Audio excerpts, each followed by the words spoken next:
Assalamualaikum warahmatullahi wabarakatuh, anak-anakku. Hari ini pelajaran pertama untuk kelas 7 semester 1.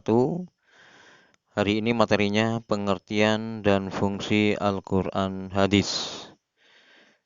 Bersama saya, Ismail.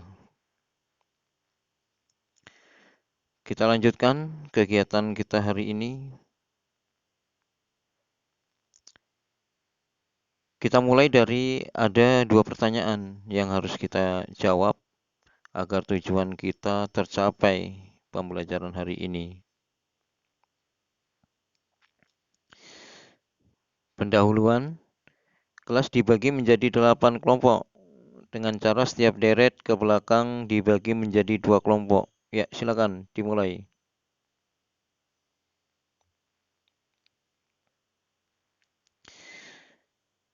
Materi pembelajaran lengkap ada di buku paket halaman 1 sampai 8, LKS halaman 2 sampai 10.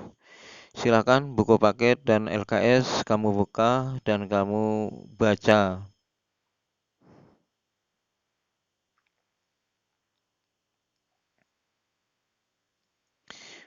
Kegiatan 1, cari sampai dapat. Ya, masing-masing kelompok siap-siap dengan strateginya masing-masing untuk menjawab pertanyaan. Silakan. Ya, angkat tangan. Soal kedua. Ya, soal ketiga, angkat tangan. Lanjut, soal keempat, angkat tangan. Soal kelima, angkat tangan. Soal keenam, angkat tangan. Soal ketujuh, angkat tangan.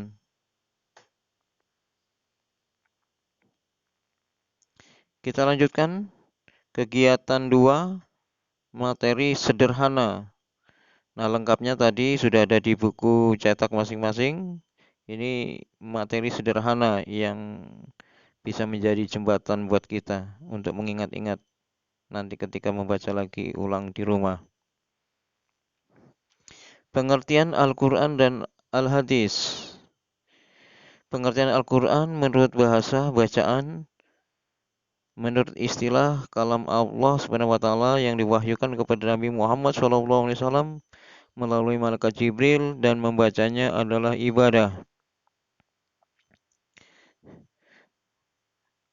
Kalau ditinjau dari bahasa, berarti nggak ada bedanya antara Al-Quran dengan majalah karena sama-sama bacaan. Tapi kalau ditinjau dari istilah, ada beda antara Al-Quran dengan majalah. Al-Quran adalah kalam Allah Subhanahu wa taala yang diwahyukan kepada Nabi Muhammad SAW melalui malaikat Jibril dan membacanya adalah ibadah. Sedang majalah tidak masuk dalam kategori ini. Lanjut, pengertian al-hadis. Pertama, menurut bahasa, perkataan, menurut istilah, segala ucapan, perbuatan, dan takrir Nabi Muhammad SAW.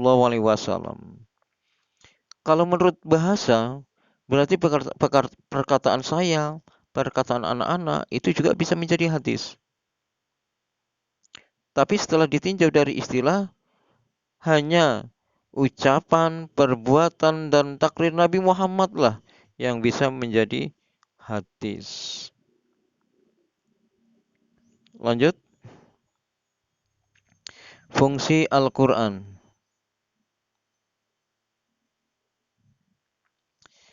Pertama, sebagai petunjuk hidup di jalan Allah.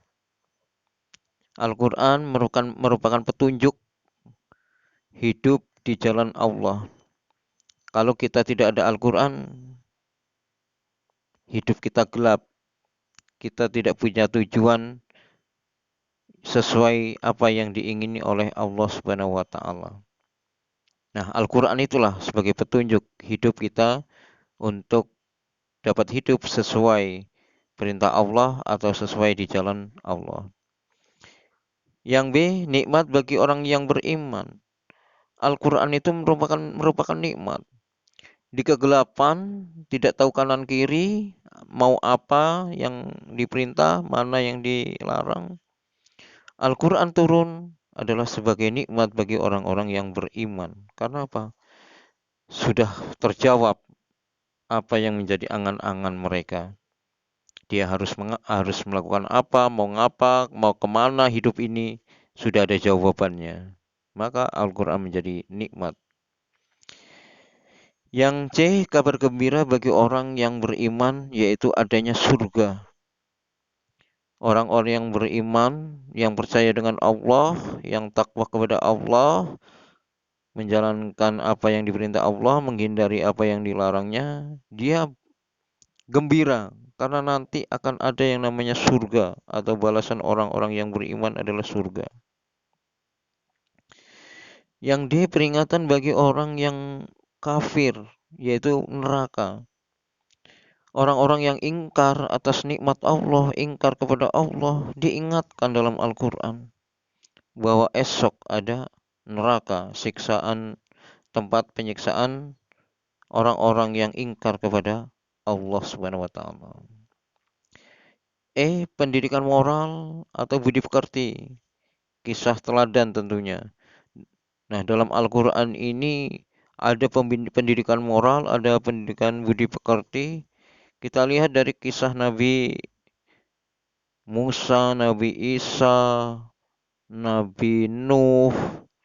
Ini semua bisa menjadi pendidikan moral budi pekerti. Bahkan yang bukan nabi pun seperti Luqmanul Hakim, ini juga sepak terjangnya bisa menjadi pendidikan moral budi pekerti kita, bisa kita contoh.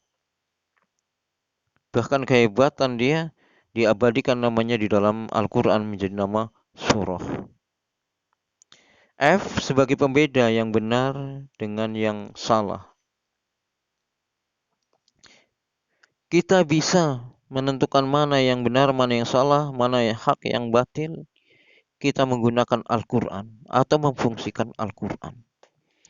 Sehingga kita hidup ini tahu betul mana yang dilarang, mana yang diperintah, mana yang haram, mana yang halal, mana yang hak, yang batil dengan memfungsikan Al-Quran.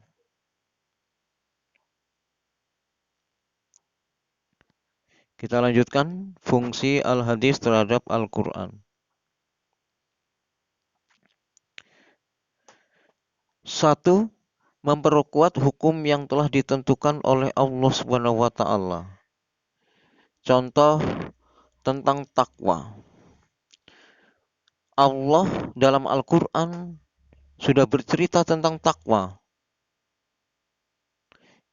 Ya ayyuhalladzina amanu taqullaha haqqa tuqatih wa la tamutunna illa wa antum muslimun. Tapi Nabi Muhammad juga bersabda, ittaqillah, sehingga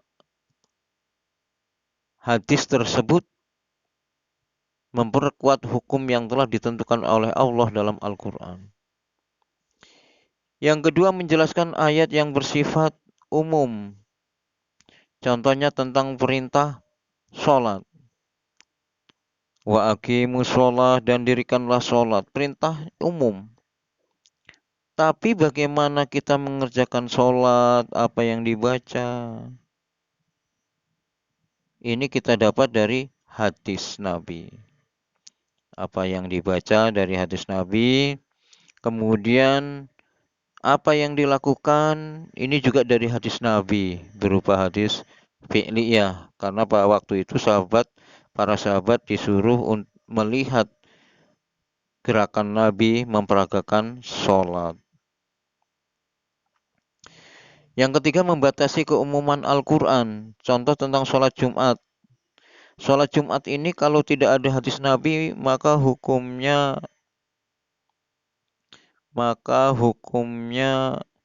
wajib. Hukumnya wajib sholat Jumat. Sekalipun hamba saya, wanita, anak-anak, dan orang sakit. Tapi setelah ada hadis Nabi, membatasi itu. Kecuali sholat Jumat itu, kecuali hamba saya, wanita, anak-anak, dan orang sakit. 4. Menetapkan hukum yang tidak ada dalam Al-Quran. Contoh, keharaman binatang buas yang bertaring. Ini dijelaskan melalui hadis Nabi Muhammad Sallallahu Alaihi Wasallam. Kegiatan 3, tugas yang wajib dikumpul. Perintahnya 1. Perhatikan bagan 1, 2, 3, dan 4 di bawah ini. 2. Tulislah B jika pemasangannya untuk setiap nomornya benar, dan tulislah S jika pemasangannya salah pada kolom di bawah ini. Ada nomor 1, 2, 3, 4 dan ada jawabanmu. Tinggal B atau S pada bawah 1, 2, 3, dan 4. Kita perhatikan bagannya. Nomor 1. Benarkah yang dinamakan fungsi hadis itu memperkuat hukum yang telah ditentukan oleh Al-Quran? Contohnya tentang takwa. Kalau betul maka ditulis B. Kalau salah berarti ditulis S. Nomor 2. Benarkah fungsi Al-Quran itu sebagai petunjuk hidup di jalan Allah, penuntun kehidupan kita? Kalau betul, tulis B. Kalau salah, berarti tulis S. Lanjut, nomor 3. Benarkah pengertian Al-Quran sebagai pembeda yang benar dengan yang salah?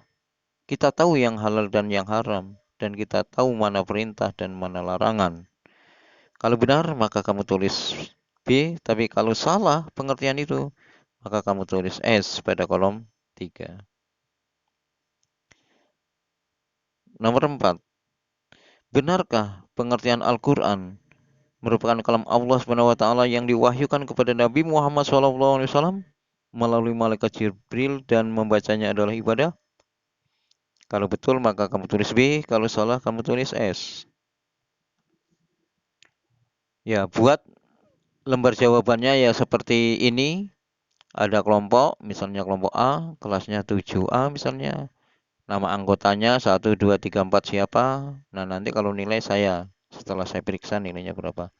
Kemudian ada nomor 1, 2, 3, 4. Jawabanmu berarti di bawah 1 kamu tulis BS, 2 atau B atau S, 3 B atau S, 4 B atau S. Begitu menjawabnya.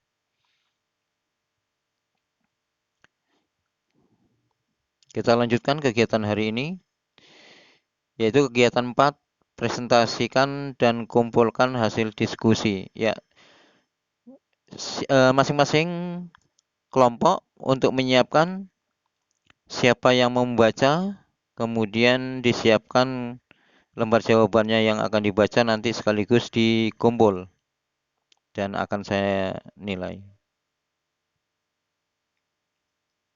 Ya, disiapkan dulu. Saya silakan kelompok A ke depan. Ya, silakan dibaca.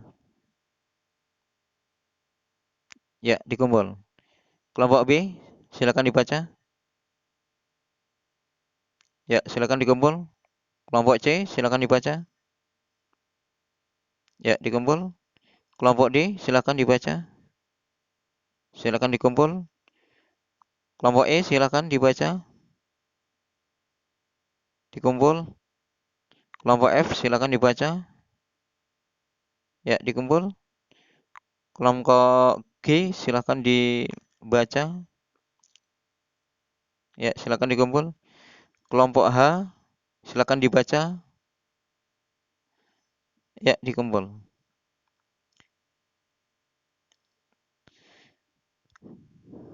Belajarlah memahat di atas batu ketika teman meniupkan kesejukan untukmu, tapi pahatlah di atas pasir pantai ketika teman meniupkan kegerahan. Moto yang ditulis oleh Ismail SPD.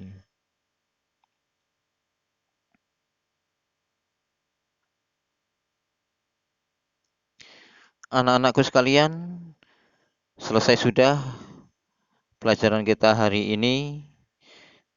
Semoga sukses.